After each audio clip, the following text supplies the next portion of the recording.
السلام علیکم سامعین، گوجری محسمہ پروگرام داستان کشمیر کے نال تھارو میزبان طارق محمود حضر خدمت ہے۔ امید ہے کہ تم سارا باسط و سلامت وینگا اور ایمان و یقین کی حالت میں زندگی کا ایام آسن طریقہ نال گزاریا وینگا۔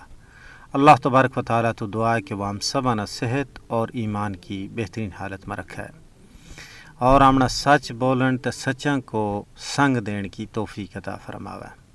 ہمیشہ جھوٹ تو، مکر تو، فریب تو، دھوکہ دہی تو بچن کی توفیق عطا فرماوے اور ظالماں، جابراں اور غاصباں کے خلاف جد و جہد کرن کی توفیق عطا فرماوے۔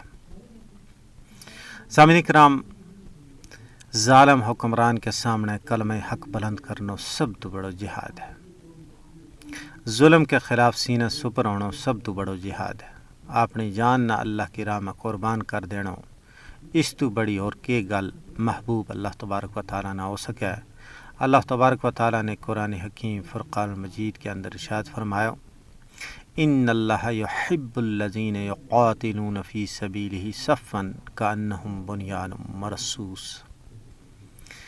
اللہ تعالیٰ نے وہ لوگ بہت زیادہ پسند ہیں جڑا اس کی راہ میں اس طرح لڑیں جس طرح سیسا پلائی دیوار ہوئے۔ ظاہر ہے یہ جان ایک نہ ایک دن تے دینی ہے۔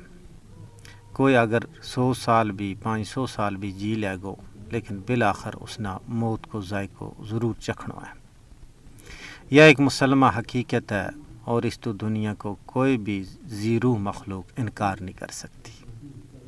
کل نفس ذائقۃ الموت، ہر روح والی چیز نہ موت کو ذائقہ ضرور چکھنا ہے۔ لیکن کیوں نہ انسان ایسی موت مرے، ایسی موت کیوں نہ منتخب کرے جس میں وہ دنیا اور آخرت میں سرخرو ہو جائے۔ فی الدنیا والآخرہ، وہ لوگ جڑا اللہ کی راہ میں شہید ہوئے وہ مرتا نہیں ہے بلکہ زندہ ہوئے، لیکن ہمنا ان کی زندگیوں کو شعور نہیں ہے۔ ولا تقولوا لمن يقتل فی سبیل اللہ اموات بل احیاء ولکن لا تشعرون۔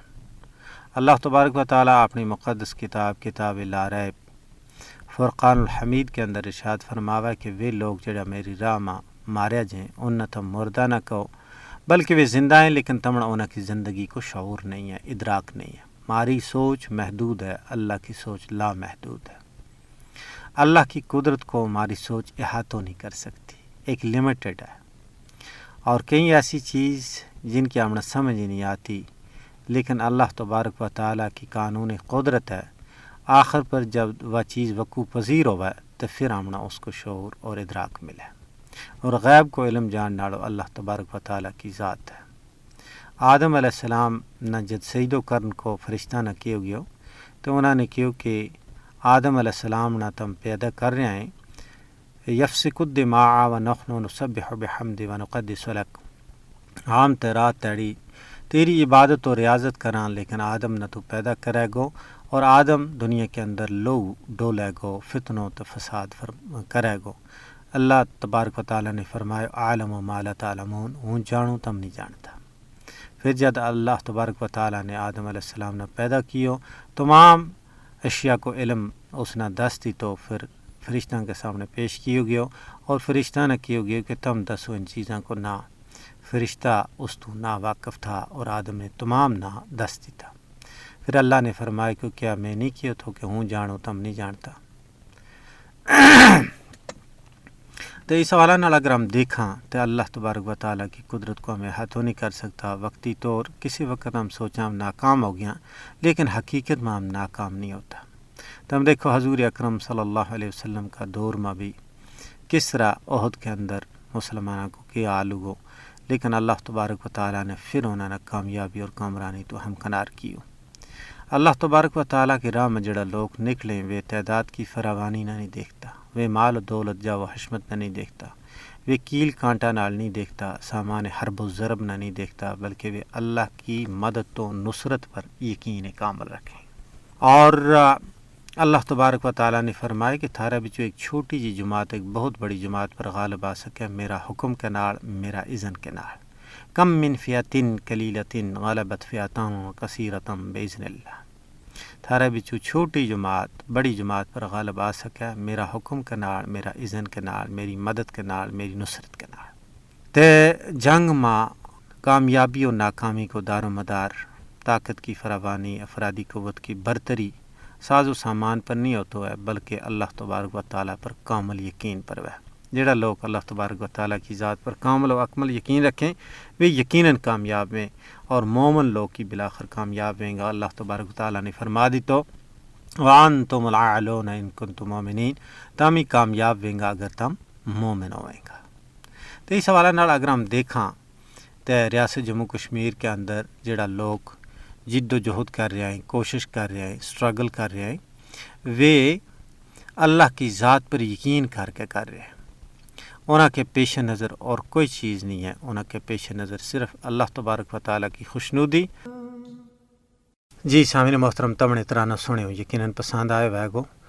تو اس تو پہلے ہوں گل کر رہے تھو کہ بھارت ظلم اور جبر کر کر کے تھک چکے ہیں، لیکن اہل حق نہ اپنا منزل تو دور نہیں کر سکے ہو۔ بھارت ایک بکھی جمہوری ملک ہون کا اچا لمحہ دعویٰ کرا ہے، لیکن دوجی بکھی خود جمہوریت کی جڑ کپن میں مصروف ہے۔ ویسے تو ہندوستان اور کشمیر میں 1947 تو ہی مسلمانہ اور دوجی اقلیتوں کا حقوق پامال کیا جا رہا ہے، لیکن 2014 میں فسطائی مودی کا وزیر اعظم بن تو بعد ہندوستان اور کشمیر میں سیاسی اور شہری آزادیاں کو جنازوئی کر دیتو گیا ہے۔ کشمیر میں مودی حکومت کا غیر جمہوری اقدامات نے نام نہاد جمہوری ہندوستان کو اصل مکھ پوری دنیا میں ننگو کر چھڑے ہوا ہے۔ تجزیہ نگاراں کو کہنا ہے کہ بھارت میں جمہوریت کا پلہ میں آمریت ہے۔ یہی وجہ ہے کہ مسلمان اور دوجی اقلیتی برادریاں کے خلاف ظلم و جبر، ناانصافی، حسد، کدورت، بغض اور نفرت میں مجباد ہوئے ہوا ہے۔ اس کے علاوہ میڈیا کی سنسرشپ اور سول سوسائٹی کا ادارہ ور جبر مودی حکومت کی آمریت کو منہ بول تو ثبوت ہے۔ مسلم مخالف قوانین کو نفاذ، سیاسی اختلاف رائے کے خلاف بغاوت کا قانون کو نفاذ ہندوستان میں جمہوریت کا زوال کی واضح مثال ہے۔ جد ہندوستان کی عدالتی آزادی کی گل کی جائے وات قصہ پارینہ بن کے رہ گئی ہے۔ صرف عدلیہ ہی نہیں بلکہ مودی حکومت کو ہر اداروں ہی ہندوتوا کا نظریہ ور عمل پیرا ہے۔ انسانی حقوق کا ان کارکنہ کی ہندوستان میں کئی جگہ ہی نہیں ہے جڑا کشمیر میں مودی حکومت کا جبر کے خلاف آواز بلند کرے۔ بھارت کے زیر تسلط جموں کشمیر میں قتل و غارت گری، تاحد نگاہ مزار شہداء، اجتماعی عصمت دری، اغوا، بدترین تشدد بھارت کی نام نہاد جمہوریت کا متھا ور ایک بدنما داغ ہے۔ بھارت نے کشمیریاں نہ رائے شماری کے ذریعے اپنا سیاسی مستقبل کا انتخاب کا جمہوری حق تو مسلسل انکار کر کے اپنا ایک جعلی جمہوریت ہونے کو ثبوت پیش کی ہوا ہے۔ جی سامعین کرام، اسے کے نال ہی ہمارا آج کا گوجری پروگرام کو بڑا اختتام پذیر ہو۔ اپنا میزبان طارق محمود نہ اگلا پروگرام تک اجازت دیو، رب سونا کے والے۔